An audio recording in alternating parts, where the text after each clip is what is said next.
Hello, everyone. Welcome to Off the Record, a special Project Offbeat series specifically catered for casual conversations with our guests.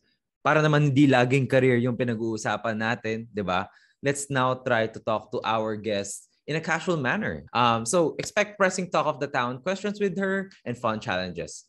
If you haven't listened to the episode on Oona Nery's path on being a science researcher, we highly suggest you to start there first. In today's segment, we are joined by PNRR science researcher Oona Nery. Hi, Oona. Welcome to the Off the Record segment. Hi, thanks for having me. Okay. All right, Oona. So Off the Record starts with the segment we call Big Questions, right? And we'd like to thank our sponsor, Narrow Wooden Watches, for helping us with this segment. The number one big question that everyone really wanted to ask you about, no? Oona, talk to us about your ASLA experience, no? Your Ateneo Student Leader Assembly experience, no? Para sa mga nakikinig ngayon, no? This assembly is really for the top leaders in Ateneo. And, as you may have guessed, Oona is one of those top leaders. You've also quoted ASLA a couple of times earlier in our episode.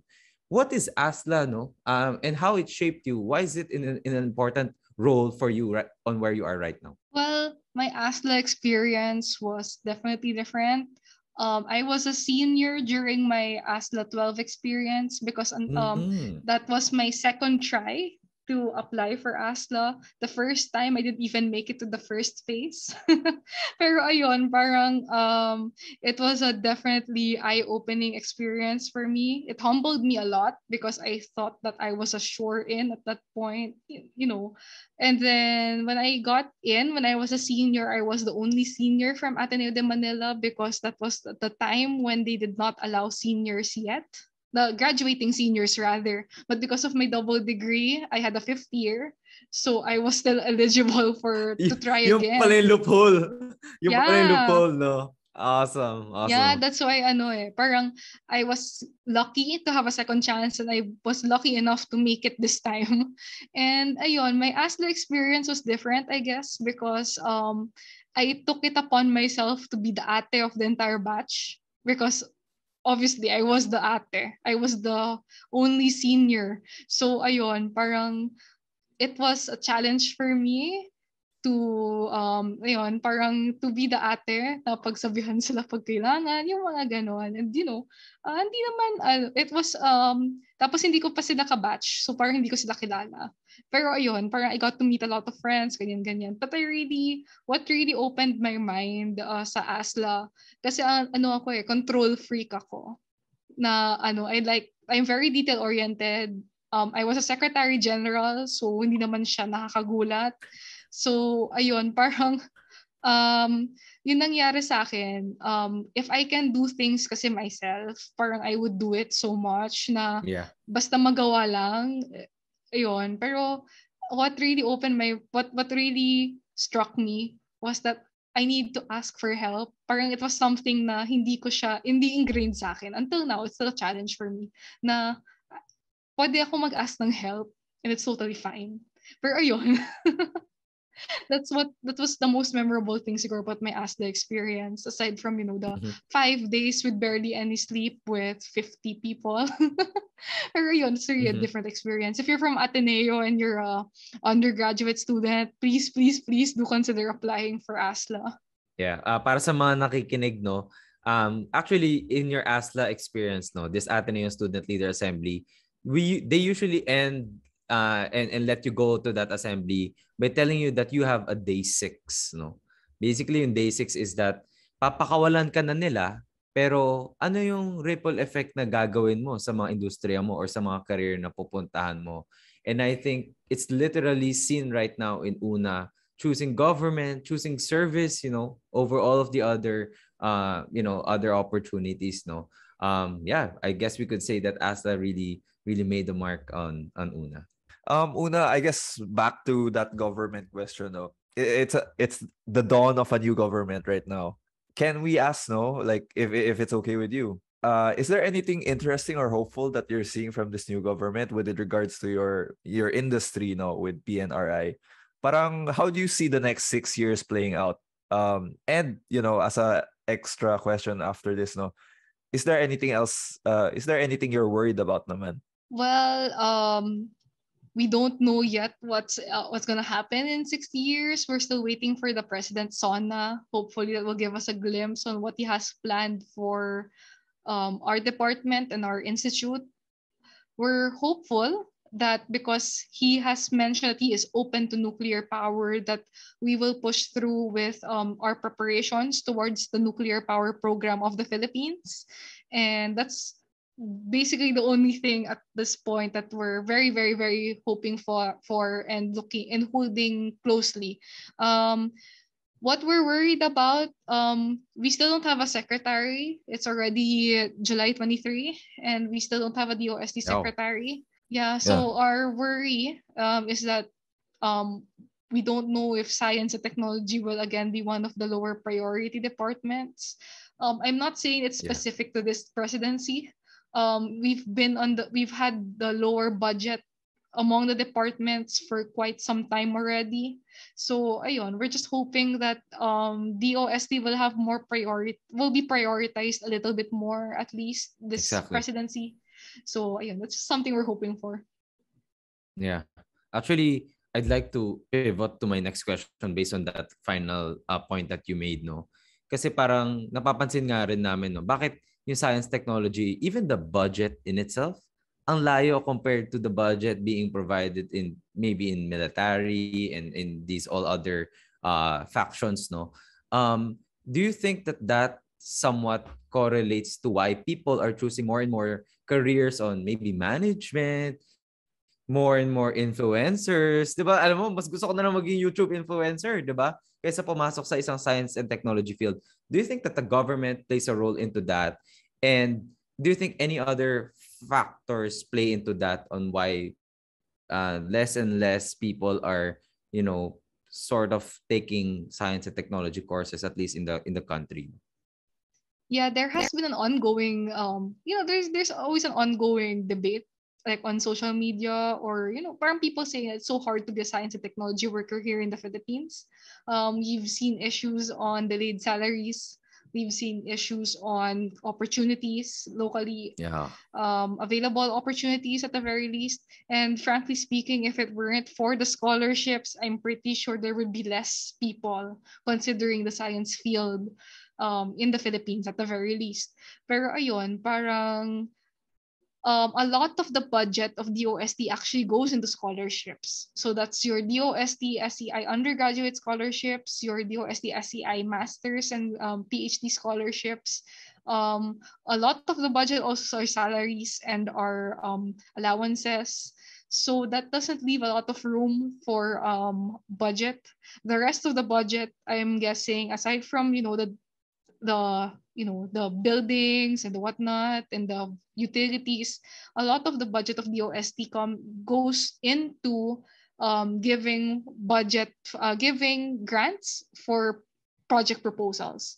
So hopefully, if this budget is increased, it will also give more opportunities for research to conduct even more projects, because at least it will be more funding towards the research and development talaga. Not necessarily like applied research, but even your basic research. So yun, that's something we're hoping for. Sana tumaas talaga yung budget ng Department of Science and Technology. Grabe, no? The budget in itself will basically attract talents as well, no? Kasi pag nakita mas malaking budget, mas marami akong pwedeng gawin, right? And I can be properly funded too for my projects.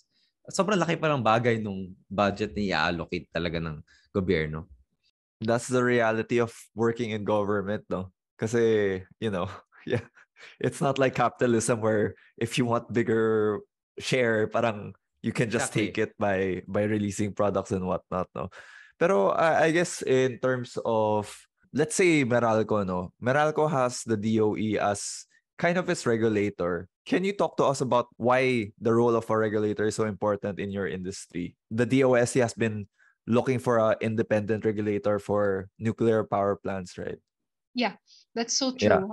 Right now, the regulator for ionizing radiation or radiation coming from nuclear materials is the PNRI through our nuclear regulatory division. So our nuclear regulatory division has your licensing section, your inspectors, your enforcement group, your security and safeguards group, and the group that does radiological impact assessment, emergency preparedness, and whatnot. It's a group of 25 people covering all the licensees across the country. So it's a challenge for them. And an independent regulatory body would definitely be better for us as an institute as well. So that right now our mandate is it's a dual mandate. So parang we both promote and regulate the use of nuclear materials in the country, which is contradictory, not parang just think about it, it's very contradictory. So ayun, an independent regulatory body is so important because at least they will be the ones kasi to ensure that DOE as the lead agency for the nuclear energy program is doing everything according to local and international regulations. So this covers safety, this covers safeguards, non-proliferation of nuclear weapons, emergency preparedness, and everything that you can think of, just to ensure that every nuclear facility in the country is operating safely and securely. So yun talaga yung importance niya. And we're hoping na within this presidency ma-separate na yung nuclear regulatory namin. Magkaka-chaos ba una kapag on a per private company level, merong sari-sariling regulations? What's the danger to that? Or is it even a danger or hindi lang ganun ka-centralized? Siguro kasi we do risk analysis din, di ba, sa offices namin. Pero yung sa dito, the regulations that they'll follow naman are going to be the same. It's just that parang yung grupo will be a different group. Parang hindi ka na pupunta sa PNRI, pupunta ka na sa independent regulatory body. Actually, what we feel is that the creation of that independent regulatory body will be easier for our licensees. Kasi depending on the source of radiation, they either go to us or they go to the FDA in Alabang. So, for example, your dental clinic using X-rays. X-rays are what we call electrically generated radiation. So it's not from a nuclear material per se. It's turned on and off using a switch. So the persons who are in charge of regulating that are the FDA in Alabang. If they're going to PNRI for the dosimeters, which measure the radiation dose of the operators, they go to QC. So for example, if we're able to get the independent regulatory body, then everything that everything that needs to be licensed that has radiation, it's only going to go to one place. So that's what we're hoping. Na parang magiging one-stop shop siya, gano'n. Yeah, centralized body, talaga, Okay, everything, okay. That's everything nuclear, everything radiation regulator. You know, Una, it's great to hear so many regulations about nuclear, especially with, a lot of misconceptions. But let's talk about, I guess, nuclear in a sense na it's such a political issue. Like, it's the big and obvious truth. It's such a political issue na some people might just be arguing against and for it because of their political colors, diba? So parang what can you do to kind of reassure the public or people super against nuclear power because of those who approved it? Some may say it's for their legacy. This president wants to push this because of legacy or whatnot, diba? Ganon. Ayun, parang I guess that's a big question that I want to push to you naman. Yeah, what we believe is that your thoughts on this certain technology should not be based on your political colors or your political affiliation. So for example, when we talk about, as scientists, we talk about the technology, the reactor itself. So when we see something, we can see something objectively na we know what to look at. There are certain regulations in place. There's like a checklist or whatnot that they look at to see if something is safe or not. There are so many references from local and international organizations about nuclear energy. or power plants or anything. But what we believe in is that we should look at it from the technological aspect and not the political one.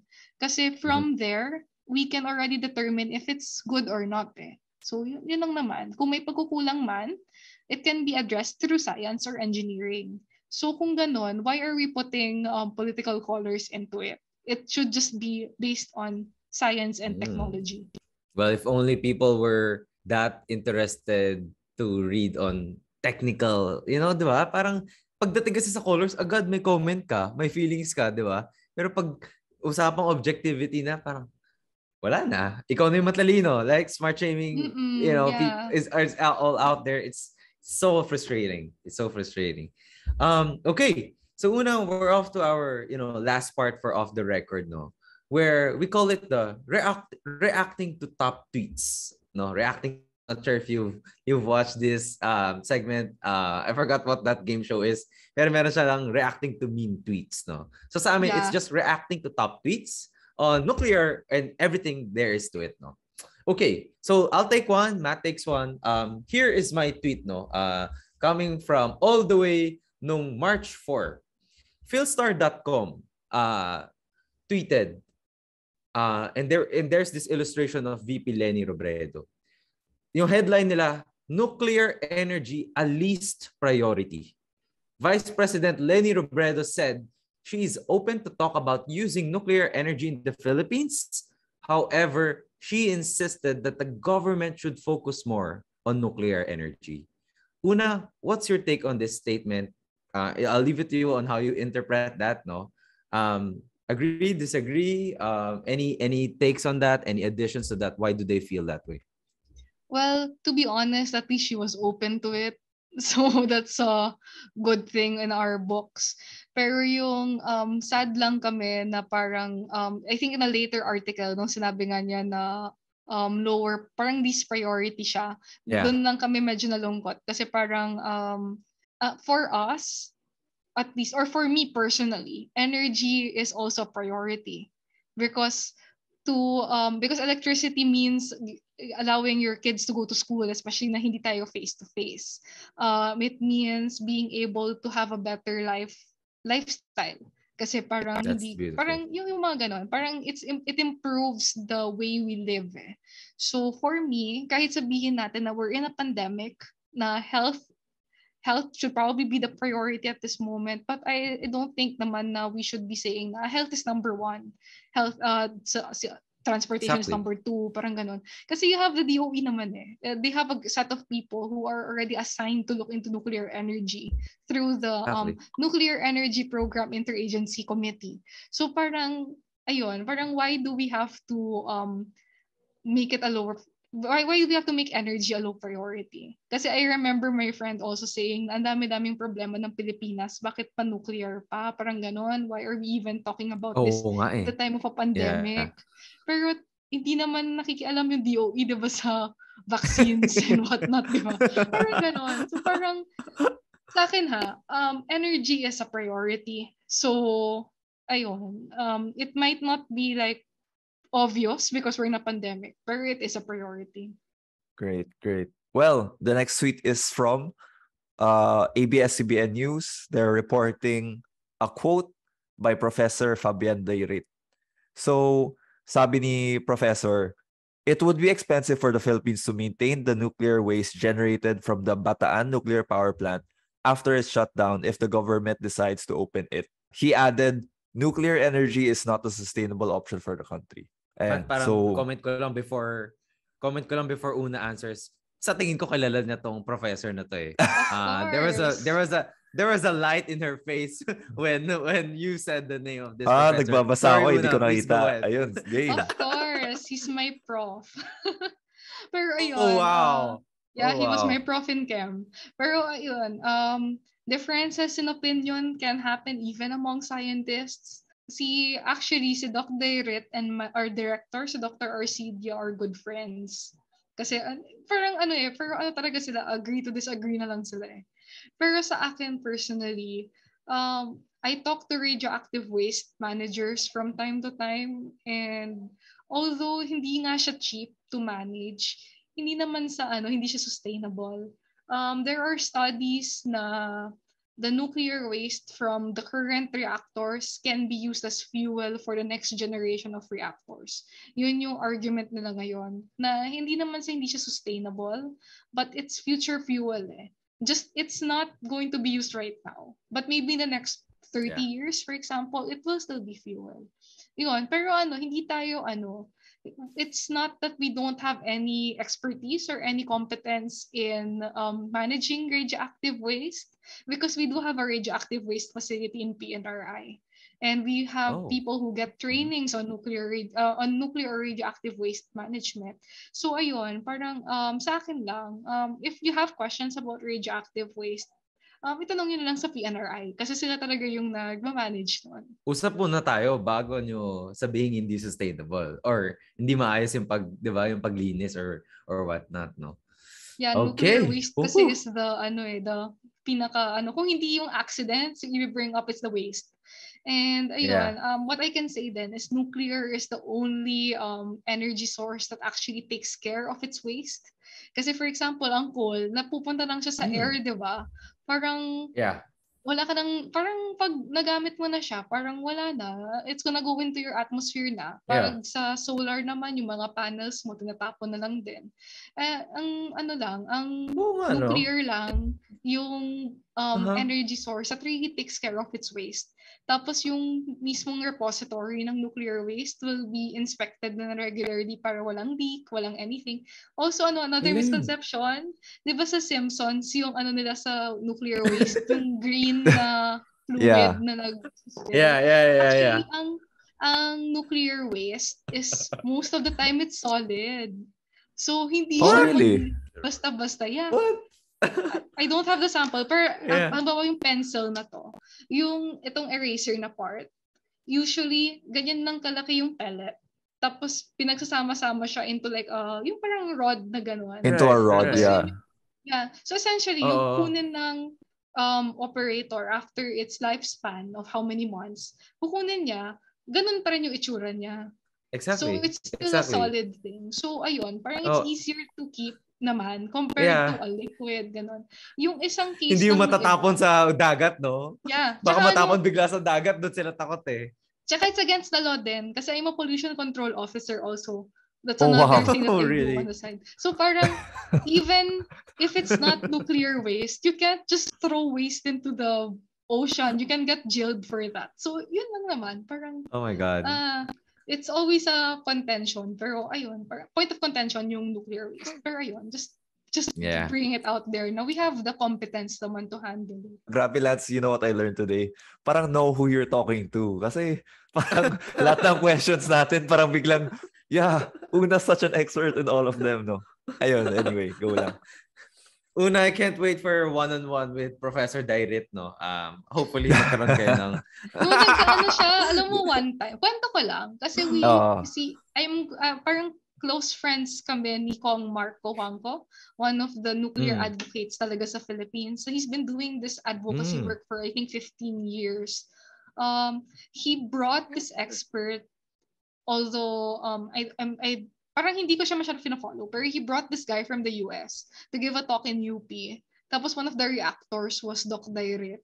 So ayun, parang medyo nagka-debate na doon. So interesting yung mga ganun, di ba? Na nagka-something pa nga doon about a picture that Doc Dairit used. Pero anyway, it's been 2 years since that happened. Oh, damn. I don't know. What I felt in this episode was there's really no escaping. When you talk science, there will be debates. There will be pros, there will be cons, there will be people against it, there will be people for it. And hey, that's why we have science communication nowadays, right? That's why we talk about all of these things nowadays. Una, we'd like to thank you again for helping us on this Off the Record show. Sobrang saya mo kausap. There's just so many things to learn. You talk so casually as well. You talk as if you're just educating the high schoolers in us ni Matt, no? So if you liked our special series Off the Record, follow us as well in Facebook, IG, LinkedIn, and YouTube for exclusive content. That's at the Project Offbeat. If you want to learn more from our guests, you can reach Oona Nery on Twitter. See you again, everyone. And here's to taking the off-beaten path. Cheers, guys.